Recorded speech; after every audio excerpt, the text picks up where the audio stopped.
what's the word? What's the word for being on time? Punctual. Punctuality is not in her nature so far.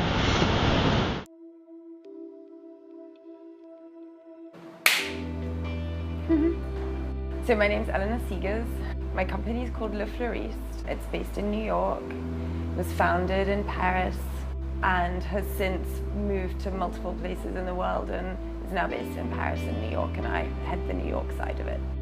I'm English, but I grew up in France. I moved there when I was 10. So I did all my schooling in France. My very good friend Simon Dedray started a blog called Le Fleuriste International.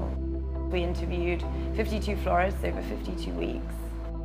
I had a visa, but it was a work visa. It was a very short visa. So I went back to school for flowers. So I ended up in Montreal for a long time. And then I worked at the Ritz, which taught me a lot about large-scale floral projects.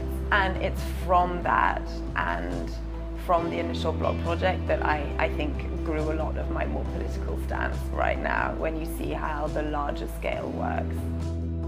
It really makes you think. So much waste, so many pesticides, yeah.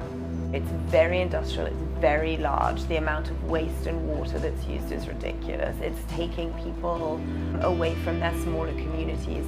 It's not a new phenomenon in that it happens in a lot of other industries, but it's one that it's very difficult to get your hands on information. The initial sort of realization was when we were interviewing the florists, and we came in from a very, you know, romantic language of flowers. Let's talk about plants and sexuality and how that works, and we had this like very sort of, yeah, romantic really vision of the floral industry.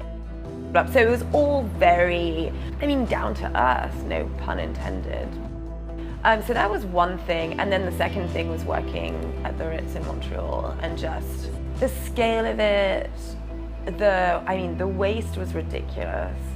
So then you start to notice that, I mean, very rapidly, that you're only working with 5 or 6 different flowers, that they're kind of always the same, that none of them smell, that, you know, like, I'd get like these terrible allergies, and it was just all very uncomfortable.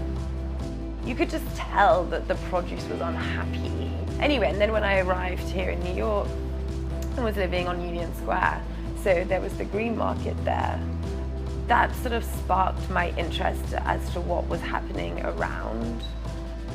Really quite regularly I'll buy the plant and then use the bits that I want to use and then donate the plant to a home, which I love, because I don't have enough space in my own home for them all. So I'm still figuring stuff out.